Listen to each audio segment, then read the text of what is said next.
அவ்வளோதான், எல்லாம் முடிஞ்சு போச்சு. ரியலாக ஜெயிக்க வேண்டிய ஒரு டைட்டில் வின்னர் வந்து கேஷ்பேக்கை எடுத்துகிட்டு வெளியில் போயிட்டார். அவர் அந்த பணப்பெட்டி எடுக்க போகிறாரு அப்படிங்கிறது வந்து யாருக்குமே 1% கூட ஐடியா இல்லை. நான் கூட நினச்சிக்கிட்டு இருந்தேன், எல்லாருக்குமே தெரியும், எக்ஸ் கண்டஸ்டன்ட் எல்லாருக்குமே போனவங்களுக்கு தெரியும் இவர் தான் டைட்டில் ஜெயிக்க போகிறாரு. அது எப்படி விட்டாங்க? பிடிக்காதவங்க கூட வந்து விட்டுருக்க மாட்டாங்க. உனக்கு வந்து ஓட்டு இருக்குது, நீ நில்லு அப்படின்னு சொல்லியிருப்பாங்க. பட் ஆனால் வினோத் அண்ணா வந்து ஃபிக்ஸ் பண்ணிட்டார், அதை கேஷ்பேக்கை எடுத்துடணும் அப்படிங்கிற ஒரு மைண்ட் செட். அவருக்குள்ள ஒரு சின்ன பயங்க. அதை பார்க்கும்போது ஒவ்வொரு மிடில் கிளாஸ் மனிதர்களோட நிலைமை எப்படி இருக்கும் அப்படின்னு எனக்கு தோணுச்சு. ஏன்னா நம்மளும் ஒரு மிடில் கிளாஸ் தானே, நானும் ஒரு மிடில் கிளாஸ் தான். நம்மளை சுற்றி இருக்க இந்த ஷோவை பார்த்துக்கிட்டு இருக்க 90% பேர் வந்து மிடில் கிளாஸ் தான். யாருமே எலைட் கிடையாது. அங்கே இருக்கிற இவரை தவிர மீதி இருக்கிற 5 பேருக்கு வந்து பணம் வந்து எப்படி வேணால் வந்து அவங்க சம்பாரிச்சுப்பாங்க. அவங்களுக்கு வந்து பணம் வந்து ஒரு பொருட்டாக தெரியல. வினோத் அண்ணா மாதிரி வந்து ஒரு மிடில் கிளாஸ் அவர்களுக்கு வந்து இந்த பணம் எந்த அளவுக்கு வந்து ஒரு மதிப்பானதாக தெரியுது பார்த்தீங்களா? நம்மளோட நிலைமை அந்த மாதிரி தான். நம்ம அந்த இடத்துல இருந்தாலும் அங்கே வந்து நமக்கு நம்மளோட சுச்சுவேஷன் தான் ஞாபகம் வரும். ஒருவேளை நம்ம வந்து டைட்டில் அடிக்காமல் போயிட்டா அப்படிங்கிற ஒரு திங்கிங் வந்து ஓடிக்கிட்டு தான் இருக்கும்.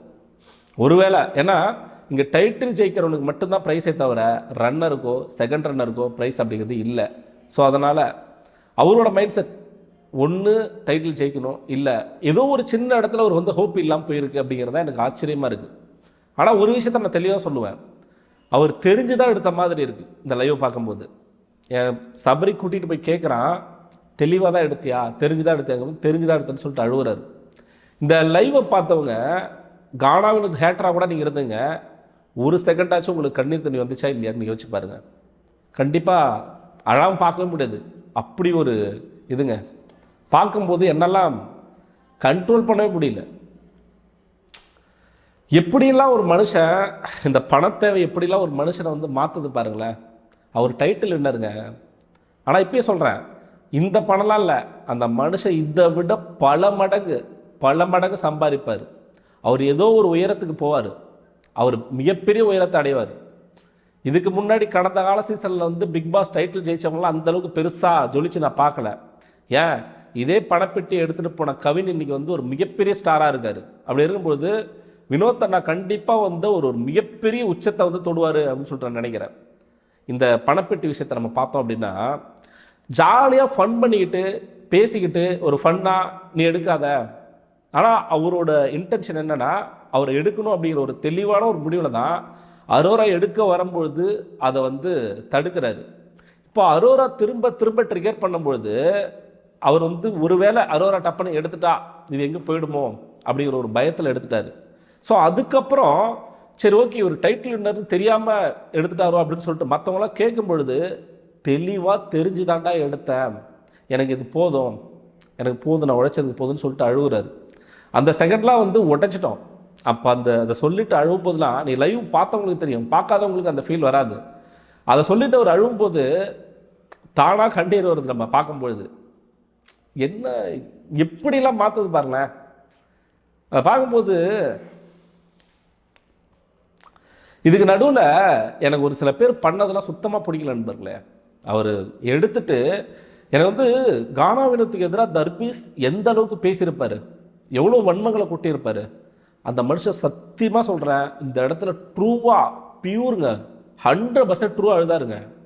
நான் தர்பீஸ் அழுது ஃபஸ்ட் டைம் வந்து கண்ணு தண்ணி வந்து பார்க்குறேங்க. நான் வினோத்தனா நீ வெளியில் பார்த்துக்கிட்டு இருந்தீங்கன்னா தயவு செஞ்சு அந்த ஆளை வந்து உங்களுக்குள்ள 1008 கருத்து முரண்கள் இருந்தாலும் உண்மையாகவே நான் பார்த்ததை வச்சு சொல்கிறேன், உண்மையாகவே உங்கள் மேலே வந்து ஒரு லவ் அன்பு அந்த ஆளுக்கு இருக்குது. அந்த ஆள் வந்து சும்மா ஒரு கோவத்தில் ஒரு டென்ஷனில் வந்து போயிட்டு கேமரா முன்னாடி பேசியிருக்காரே தவிர உங்களுக்காக ட்ரூவாக அழுததில் அவரு ஒருத்தவர். ரம்யா, வியானா, கெமி, பிரவீன் இவங்களாம் உண்மையாகவே சொல்கிறேன், வினோத்தோட அந்த கேஷ்பேக் எடுத்தது அவங்களால வந்து நம்பவே முடியல. அவங்க கிட்டே இருந்திருந்தாலும் அவர் எடுக்கிறத வந்து ஒன்றும் பண்ணியிருக்க முடியாது. ஏன்னா அவர் வந்து அவர் எடுத்து ஒரு செகண்டு தான், யாருமே யோசிக்கல, யாருக்குமே ஐடியா இல்லை அவர் எடுப்பார் அப்படிங்கிறது. டப்புன்னு நான் எடுத்துட்டேன் அப்படின்ட்டார். அவர் ஃபிக்ஸ் பண்ணிட்டாரு. அதில் என்ன கொடுமைன்னா அந்த மனுஷனுக்கு ஒரு டைட்டில் ஜெயிப்போம் அப்படின்னு தெரிஞ்சு எடுத்திருக்காரு. அப்புறம் இப்படியும் தோணுது, வியானா நீ தான் டைட்டில் வின்னர், நீ தான் ஓட்டிங் லீடிங்கில் இருக்கீங்க, இவ்வளோ இதுக்கு மேலே எப்படி வந்து அவருக்கு வந்து புரிய வைக்கணும்னு எனக்கு புரியல. ரம்யா சொல்லிட்டாங்க நீ தான் லீடிங்கில் இருக்க அப்படின்னு, புரியுதுங்களா? அவர் வந்து என்னதான் அரோராவோட ட்ரிகரிங்கில் தான் அவர் எடுத்தார். அதை 100% சொல்லுவேன். எல்லாரும் வெளியில் சொல்லிட்டு இருக்கானுங்க அரோரா அவங்க தான் எடுக்க போனாங்க, அவங்க அவர் ட்ரிகரிங் அப்படிங்கிறது வந்து அரோரா கிட்ட தான் வந்துச்சு. அரோரா அந்த இடத்துல இது பண்ணலைன்னா அவர் இன்னும் கொஞ்சம் நேரம் வந்து அவர் அங்கே வந்துருக்கவே மாட்டார், அந்த கேஷ்பேக் பக்கமே வந்துருக்க மாட்டார். அவங்க எடுக்க ட்ரை பண்ண அது எங்கே கிடைக்காம போயிருமா அப்படிங்கிற ஒரு அதில் தான் எடுத்துட்டார். மற்றபடி அரோரா ட்ரிகரிங் இங்கே இருக்குது. பட் ஆனால் அவங்க மேனிப்புலேட் பண்ணாங்களா அப்படின்னு கேட்டால் அது எனக்கு தெரியல. அது அவங்க மனசாட்சிக்கு தான் தெரியும். இப்போ வியானாவும் ரம்யாவும் உட்காந்து பேசிக்கிட்டு இருக்காங்க, இவ தான் வந்து மேனிப்புலேட் பண்ணி எடுக்க வச்சா அப்படிங்கிற மாதிரி பேசிக்கிட்டு இருக்காங்க. பட் ஆனால் வந்து அவங்க ட்ரிகர் பண்ணாங்க, அதை நான் வந்து அக்செப்ட் பண்ணுவேன். பட் ஆனால் மேனிப்புலேட் பண்ணி அதை எடுக்கிறதுக்கு பண்ணாங்களா அப்படிங்கிறது வந்து கடவுளுக்கு தான் வெளிச்சம். ஏன்னா விக்ரமும் அரோராவும் வந்து ரொம்ப நேரமாக பேசுகிறாங்க. வினோத்தோட ஒரு கண்கள் வந்து ஃபுல்லாக அரோரா எடுத்துருவாங்களோ அப்படிங்கிற ஒரு இது இருக்குது. தலைவனுக்கு தெரியல அவருக்கு எவ்வளோ லவ் இருக்குன்னு. வெளியில் வந்து பார்த்தா என்னங்க அதெல்லாம் என்னங்க காசு, அவருக்கு ஒரு மிகப்பெரிய கூட்டங்க இருக்குது. கடந்த எந்த சீசன்லையுமே இல்லாத அளவுக்கு நான் சொல்கிறேன், டைட்டில் வின்னருக்கும் ரன்னருக்கும் ஒரு மிகப்பெரிய ஓட் டிஃப்ரெண்ட் அப்படிங்கிறது வந்து கானா வினோத்துக்கு தான் இருக்குது. த ரியல் பீப்புள் வின்னர் யாருன்னு சொல்லி கேட்டிங்கன்னா கானா வினோத் அவர்கள் தான். இதில் ஒரு சில பேரை பற்றி நான் கண்டிப்பாக பேசி ஆகணும். அரோரா, விக்ரம், சபரி, திவ்யா, இவங்களை நான் ஏன் பேசுகிறோம் அப்படின்னா, இவங்க 4 பேருக்குமே, ஏன் சாண்ட்ராவே வச்சுங்களேன், இவங்க 5 பேருமேங்க எனக்கு நான் யாருக்கு இதுக்கப்புறம் நான் சப்போர்ட் பண்ண போகிறேன்னு எனக்கே தெரியல. இவங்க 5 பேரும் ஒருத்தவங்க கூட ஃபீல் பண்ணி அழலை. முக்கியமாக அவர் எடுத்துட்டு தர்பீஸுங்க, உண்மையுமே அந்த மனுஷன் நல்ல மனுஷங்க. அந்த ஆள் சொல்கிறாப்புல அவர் வந்து ஒரு எமோஷனல் எடுத்துட்டாரு, அவர் அந்த முடிவை வந்து எடுக்கலை, திரும்ப வைங்க அப்படின்னு சொல்கிறாரு. அப்போ திவ்யாவும் சபரியும் வந்து ஸ்டாப் பண்ணுறாங்க, இல்லை அவர் தெரிஞ்சுதான் எடுத்தாரு அப்படின்னு. போட்டியாளர்கள் வந்து எனக்கு அது எப்படி சொல்கிறது, ஒரு இடம் கிளியர் ஆகுது, யாராச்சும் ஒரு நாள் டைட்டில் வின்னர் ஆகலாம் அப்படின்னு சொல்லி அவங்க பண்ணுறாங்கன்னு நினைக்கிறதா, இல்லை வந்து அவரோட டிசிஷனுக்கு வந்து அவங்க வந்து சப்போர்ட் பண்ணாங்க அப்படின்னு சொல்கிறதா என்னன்னு தெரியல. எனக்கு கோபம் வருது அந்த இடத்துல. 2வது திரும்ப பாக்ஸ் இல்லாமல் வந்து நிற்கிறாரு வினோத்தண்ணா. அப்போ பிக் பாஸ் கேட்குறாரு, எனக்கு என்னமோ அந்த இடத்துல பிக் பாஸ் ஒரு ஹிண்ட் கொடுத்த மாதிரி தான் எனக்கு தோணுது. ஒருவேளை அந்த இடத்துல வினோத்தண்ணா வந்து இல்லை நான் திறமை எடுத்துட்டேன் பாஸ், இல்லை முடிவை மாற்றிட்டேன் அப்படின்னு சொல்லியிருந்தா மறுபரிசீலனை பண்ணியிருப்பாங்களோ என்னமோன்னு எனக்கு தோணுது லைட்டாக. அந்த இடத்துலையுமே ஏன் பாக்ஸ் இல்லாமல் நிற்கிறீங்க அப்படின்னு சொல்லிட்டு கேட்கும்பொழுது உடனே சபரி இருங்க இல்லை அப்போ கூட தர்பீஸோ சரி, மற்ற ரம்யாவும் சரி, மற்றவங்க எல்லாருமே வந்து தடுக்கிறாங்க, வியானாவும் சரி தடுக்கிறாங்க. தடுக்கும்போது சபரி எடுத்துகிட்டு வந்து இன்டென்ஷனாக எடுத்துகிட்டு வந்து கொடுக்குறான். எனக்கு இதை நான் எப்படி பார்க்குறதுன்னு எனக்கு புரியல. சில நேரத்தில் நல்லவங்களாம் வேஷம் போடுறவங்க வந்து அவங்களோட முகத்திரை வந்து கிழியும் சொல்லி சொல்லுவாங்களே, அது இதுதானா? விக்ரம் பேசும்பொழுது அவர் வந்து எதுக்கு எடுத்தாருன்னு சொல்லிட்டு ஒருத்தன் வந்து ஒரு கான்வர்சேஷன் பேசும்போது இல்லை அவர் எடுத்தது சரிதான் கரெக்டு தான் அப்படின்னு சொல்லிட்டு அந்த வக்கரம் வந்து லைட்டாக வந்துட்டு போகுது. அங்கே இருக்கிற 5 கண்டஸ்டண்ட்டுமே 1% கூட ஃபீல் பண்ணலங்க. வந்த எக்ஸ் கண்டஸ்டண்ட் மட்டும்தாங்க ஃபீல் பண்ணாங்க. இதுக்கு நடுவில் திவ்யாவெலாம் வந்து பெரிய அப்படி இப்படி என்னென்னமோ உருட்டுறானுங்க. அவர் வெளியேறி எவிக்ட் ஆகி போக போகிறாரு. அப்போ கூட அவரை வந்து அவங்களால வந்து அக்செப்ட் பண்ண முடியல. அவர் என்கிட்ட நிறைய விஷயங்கள் வந்து தப்பாக நடந்திருக்காரு, இங்கே இருக்கிறவங்கள கம்பேர் பண்ணும்போது அவர் பெஸ்ட்டு, மற்றபடி அவர்லாம் அந்தளவுக்கு ஒன்றும் நல்லவர் அப்படிலாம் சொல்லலை. அவங்களோட இன்டென்ஷன் என்னங்க? அன்னைக்கு அமித் போகும்போதும் சரி, இவங்க எப்படி இவங்கெல்லாம் டைட்டில் எனக்கு புரியல. இந்த 5 பேரில் ஒருத்தவங்க கூட டைட்டில் வின்னர் இல்லைங்க. போகும்போது லிட்டரலாக வந்து திவ்யா அவர் வந்து மற்ற இங்கே இருக்கிற வந்து கம்பேர் பண்ணும்போது அவங்க ஓகே அப்படிங்கிற மாதிரி வெளியேறி ஒரு மனுஷன் போகிறாரு. அந்த மனுஷனை வந்து நீங்கள் நேருக்கு நேராக நின்று ஃபேஸ் பண்ணிடுறீங்களே தவிர அவர் உங்களை பின்னாடி இது வரைக்கும் குத்துறதே கிடையாது. அதுதான் அவர் கானாவினோத்தண்ணா. எதுவாக இருந்தாலும் மூஞ்சிக்கு நேராக பேசக்கூடிய ஆள். உங்ககிட்ட என்ன பேசுகிறதோ அதுதான் பின்னாடி பேசுவார். அவர் புலம்புறதும் சரி, யாரையும் முதுகில் குத்துற ஆள் கிடையாது. எதிரினா எதிரி, நண்பன்னா நண்பன், அவ்வளோதான். அப்படி ஒரு பியூரான ஒரு இன்னசென்ட்டான ஒரு மனுஷன். இவரை அனுப்பிட்டு என்னடா பண்ண போகிறீங்க? லிட்டரலாக இது யார் மேனிப்புலேட் பண்ணாங்க, இது எப்படி நடக்குது, எதுவுமே எனக்கு புரியல. இப்போ வரைக்குமே ஒரே கன்ஃபியூஸடாக இருக்குது. அவர் பணம் தான் முக்கியம் அப்படின்னா இப்படி கூட யோசிக்கலாமே. இதை விட ஒரு 32 லட்சம் வந்து உனக்கு அதிகமாக தானே கிடைக்க போகுது டைட்டிலில். ஸோ அது இல்லாமல் காம்ப்ளிமெண்ட்டாக உங்களுக்கு வந்து காரோ இல்லை அடுத்த கட்டமாக ஏதோ ஒன்று அப்போ லேண்ட்லாம் கொடுக்குறாங்களே, அது என்ன கொடுக்க போகிறாங்கன்னு தெரியல. போன சீசன் வந்து முத்துக்குமரனுக்கு இதெல்லாம் கொடுக்கல. ஒருவேளை இந்த சீசன் வந்து இதெல்லாம் அடிஷனலாக கொடுத்துருப்பாங்களோ, ஸோ அதெல்லாம் அவர் மிஸ் பண்ணிட்டாரோ அப்படிங்கிற ஒரு வழி. ஒரு மிடில் கிளாஸ் மனிதனோட நிலைமையை பாருங்க. அவர் சொல்கிறாரு உட்காந்துக்கிட்டு, நான் வந்து பிக் பாஸ் வீட்டுக்கு வர்றதுக்கு முன்னாடி என் குழந்தை வந்து ஃபஸ்ட்டு பர்த்டே கொண்டாடிட்டு, அந்த ஃபஸ்ட்டு பர்த்டே கூட வீட்டில் சிம்பிளாக பண்ணிட்டு வந்திருக்கோம், எங்களால் வந்து ஒன்றும் சிறப்பாக பண்ண முடியல, அதுக்கப்புறமா வந்து அவங்களுக்கு உடம்பு சரியில்லை, அதை எப்படி பார்த்தாங்கன்னு தெரியல, இஎம்ஐ இருக்குது, அதை எப்படி கட்டினாங்கன்னு தெரியல. இதுதான் ஒரு மனசில் ஓடின விஷயம். இப்படி ஒரு சாதாரண சாமானியனோட மனநிலை ஒரு 18 லட்ச ரூபா அப்படிங்கும்போது அதை பார்த்து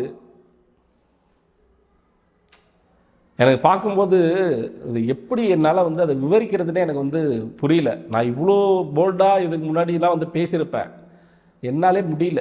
ஒரு மாதிரி ஒட்டஞ்சிட்டோம் பார்க்கும்போது. இதுக்கு மேலே நான் எப்படி இதை நான் ஃபீல் பண்ணி உங்களுக்கு வந்து புரிய வைக்கிறதுனே எனக்கு புரியல. ஆனால் ஒன்று வினோத்தை நான் சொல்கிறேன், அந்த மனுஷன் வந்து எங்கேயோ போக போகிறார். எழுதி வச்சுங்க, அந்த மனுஷன் இப்போது ஒரு எடுத்துக்காட்டு வந்து சாண்டி எடுத்துங்களேன். அதே சீசனில் ஜெயிச்ச, நான் யாரையும் வந்து மட்டம் தட்டி பேசலை, இருந்தாலும் நம்மளோட ஆறுதலுக்காகவும் இது நடக்கும் அப்படிங்கிற ஒரு விஷயத்துக்காகவும் சொல்கிறேன். சாண்டி ஒரு ரன்னராக தானே வந்தார். இன்றைக்கி அந்த மனுஷன் எங்கே இருக்காப்புல, எல்லா லாங்குவேஜ்லையுமே மூவி நடிச்சுட்டு வேறு லெவலில் ஒரு கெத்தாக செம்மையாக ஒரு லெவலில் இருக்கார்ல. கவின்னு கேஷ்பேக் எடுத்துகிட்டு போன கவின்னு இன்றைக்கி வந்து ஒரு மிகப்பெரிய ஹீரோ, தவிர்க்க முடியாத ஒரு தமிழ் சினிமாவோட ஹீரோ. அந்த மாதிரி நம்ம வினோத் அண்ணா ஒரு மிகப்பெரிய உச்சத்தை அடைவார் அவர்கிட்ட இருக்கிற டேலண்ட் வச்சு. இந்த நேரத்தில் வந்து நான் தர்பீஸுக்கெல்லாம் வந்து உண்மையிலுமே வந்து நன்றி சொல்லிக்கிறேன். உண்மையுமே தர்பீஸ்லாம் இனிமேல் நான் வந்து அவன் இவன் அப்படின்னு சொல்ல மாட்டேன், அவர் இவர் தான் சொல்ல போகிறேன். ஏன்னா கல்லுக்குள் ஈரம் சொல்லலாமா? எப்படிங்க அந்த மனுஷன் சத்தியமாக சொல்கிறாங்க, அந்த மனுஷனுக்கு 1% கூட வினோத் போகிறதுல இன்ட்ரெஸ்ட் இல்லை. காலையில் ஒன்று பேசினார்ல கேமரா முன்னாடி, சபரிக்கு வின் பண்ணிடணும், சபரிக்கு ஓட்டு போடுன்னு சொன்னார்ல, சத்தியம் சொல்கிறதெல்லாம் நடிப்புங்க, அதெல்லாம் ஒன்றுமே இல்லைங்க. அவர் உண்மையாகவே வினோத்தை ஜெயிக்கணும் அப்படின்னு நினச்சிருக்காருங்க. அவர் அழுதாருங்க. ஏங்க தர்பீஸ் அழுது நீங்கள் பார்த்துருக்கீங்களாங்க? டே 1லேருந்து 60 நாட்கள் இருந்தாருங்க. 60 நாள் ஒரு நாள் கூட அந்த மனுஷன் ஃபீல் பண்ணி நான் அழுது பார்த்ததே கிடையாது. 10-20 பேர் முன்னாடி தள்ளிட்டு வந்து சண்டை போட்டாலும் ஒரு இடத்துல கூட உடஞ்சி அழாத மனுஷன். நான் அவர்கிட்ட என்னதான் அவர் வந்து ஒரு கோமாளித்தனம் பண்ணாலும் அவர்கிட்ட ஸ்ட்ராங்கான ஒரு விஷயம் என்ன அப்படின்னா வந்து அந்த அந்த மைண்ட் செட்டுங்க. எத்தனை பேர் உடைக்க வந்தாலும் நான் அப்படி தானே கல் மாதிரி இருப்பேன்டா அப்படின்னு சொல்லிட்டு இருக்கிற மனுஷன் வினோத் எவிக்டாகி போகும்பொழுது அவர் கஷ்டத்தை அங்கே சொல்லிக்கிட்டு இருக்கும்போது தர்பீஸ் உண்மையுமே ஃபீல் பண்ணி அழுதாருங்க. அவர் போகிறதுல 1% கூட அவருக்கு வந்து இன்ட்ரெஸ்டே கிடையாது தர்பீஸுக்கு. ரம்யா, கெமி, இவங்களுக்கெல்லாம் உண்மையாலுமே வியானா, பிரவீன்லாம் மொக்கந்து அழுகுறான். இது எப்படி அவனால் வந்து இது பண்ணுறது அப்படின்னு தெரியல. இவங்களாம் உண்மையாகவே கானா வினோத்துக்கு கிடச்ச உண்மையான ட்ரூ லவ். அந்த லவ்வை விட கோடிக்கணக்கான லவ் அப்படிங்கிறது வந்து தமிழ்நாடு ஃபுல்லாக வந்து கானா வினோத் அண்ணனுக்கு கிடைக்கணும். சரி, இப்போ நீ யாருக்குப்பா சப்போர்ட் பண்ண போகிற? 5 பேருமே மிக்சருங்க. ஏதாவது ஒரு ஃப்ளா இருக்குது. கானா வினோத்துக்கிட்ட வந்து ஃப்ளா இருந்திருக்கலாம், பட் ஆனால் அந்த டைட்டில் அப்படிங்கிறது அந்த ஒரு மனுஷனை தவிர வேறு எவனுக்குமே டிசர்வ் கிடையாது. பிக் பாஸும் கூட ஒரு டைம் வந்து பேசியிருக்கலாம், என்ன ஓடிக்கிட்டு இருந்துச்சு அவர்கிட்ட, ஏதோ ஒரு இடத்துல நிப்பாட்டி இருக்கலாம். அது எப்படிங்க எனக்கு புரியலைங்க. ஒரு கேம் ஷோவில் உண்மையாகவே இது மக்கள் ஓட்டின் அடிப்படையில் டைட்டில் கொடுக்கணும் அப்படின்னா ஒரு பணப்பெட்டி எடுத்துகிட்டு போகும்போது ஏதாவது ஒரு ஹிண்ட் கொடுத்து ஏதோ ஒரு விஷயத்தில் வந்து ஸ்டாப் பண்ணி ஏதோ ஒரு பண்ணியிருக்கலாம்ல. எதுக்கு இப்படி? அவருக்கும் பிக் பாஸும் வந்து சிறப்பாக வழி அனுப்பி விடுறாரு. நீங்கள் வந்து என் சிஷ்யன் அப்படி எப்படின்னு சொல்கிறது அனுப்புறதெல்லாம் வேற. பட் ஆனால் பிக் பாஸுக்கு தெரியும் இவர் தான் டைட்டில் வின்னர் அப்படின்னு தெரியும். அப்படி இருக்கும்போது எப்படா அதை விட்றீங்க? என்ன பிளான் பண்ணீங்க? நமக்கு வந்து 24 hours வந்துங்கிறது வந்து எடிட்டட் வெர்ஷன் தான். நீங்கள் 24 hours காமிக்கிறாங்க அப்படிங்கிறது வந்து நீங்கள் 100% நீங்கள் வந்து அங்கே நடக்கிறதுலாம் நீங்கள் பார்க்கல. அதை முதல்ல அண்டர்ஸ்டாண்ட் பண்ணிங்க. அதில் எடிட்டிங் பண்ணி சில விஷயங்கள் வந்து நமக்கு காமிக்கிறாங்க. உள்ளே என்ன நடந்துச்சுன்னு தெரியல. அவர் கமருதன் போனதுக்கப்புறம் ரொம்ப உடஞ்சிட்டாப்புல, ஒரு மாதம் சுற்றிக்கிட்டு இருந்தார். அவர் ஏதோ ஒரு ஃபீலிங்கில் இருந்தார், ஏதோ ஒரு கஷ்டத்தில் இருக்கார் அப்படின்னு வச்சுங்களேன். எதுவும் பேசி எதுவுமே திரும்ப வரப்போகிறதில்ல. அரோரா சிறப்பான ஆள் பண்ணின்னு, சிறப்பான ஆள். நீ மேனிப்புலேட் பண்ணல. இப்போ எல்லாரும் வந்து உன்னை சப்போர்ட் பண்ணலாம், நீ மேனிப்புலேட் பண்ணல அப்படின்னு. ஆனால் ட்ரிகரிங் பாயிண்ட் என்னப்போ நீ தான். நீ ஒரு வேளை எடுத்திருக்கணும் அப்படின்னா எல்லாரும் சொல்கிறாங்கல்ல அவங்க ஒன்றும் பண்ணலை, அவங்க ஜஸ்ட் அவங்க தான் எடுக்க போனாங்க அப்படின்னா எதுக்கு அத்தனை டைம் வெயிட் பண்ணி நீ பார்த்துக்கிட்டு இருக்கணும்? நீ எத்தனை டைம் வர நீ எடுக்க போகிறேன்னு சொல்லிட்டு திரும்ப போகிற, உள்ளே வர, விக்ரம்கிட்ட பேசுகிற, விக்ரம் வச்சு திரும்ப போய் அவங்கள்ட்ட பேசுகிற, திரும்ப கானா வினோத்திட்ட போய் சொல்கிற. இப்போ அவர் ட்ரிகராக வராரு, ஒரு வேலை இவங்க எடுத்துருவாங்களோ, இது நமக்கு கிடைக்காம. ஒரு மிடில் கிளாஸ் மனுஷனோட நிலைமைங்க, மனநிலை அப்படி தாங்க இருக்கும். எனக்கு புரியல. எனக்கு எவ்வளோ பண்ணி கடைசியில் வந்து எடுக்க வச்சுட்டீங்க. இதை நான் யாரை ப்ளேம் பண்ணுறதுன்னு தெரியல. எப்படி பார்த்தாலும் வந்து வினோத் அண்ணா மிஸ்டேக்கும்பீங்க, அரோரா ஒன்றும் பண்ணலைம்பீங்க, கேம் ஆடின எல்லாரும் வெளியில் போயிட்டாங்க. அன்டிசர்வ்டு டாப் 5 யாருக்கு நான் சப்போர்ட் பண்ணுறது? யாரோ ஒருத்தாள் வந்துட்டு போங்க. எனக்கு ஒரே ஒரு ஆசை தான், இந்த வீடியோ எப்படியாச்சும் வினோத் அண்ணா பார்த்துட்டாரு அப்படின்னா தயவு செஞ்சு உங்களை பார்க்குறதுக்கு வந்து ஒரு அனுமதி கொடுங்க, உங்களை பார்த்து நான் பேசணும் அப்படின்னு சொல்லிக்கிட்டு அடுத்த வீடியோவில் அடுத்த சம்பவத்தோடு சந்திப்போம். அதுவரை உங்களிடமிருந்து விடைபெறுவது நான் ஏவி.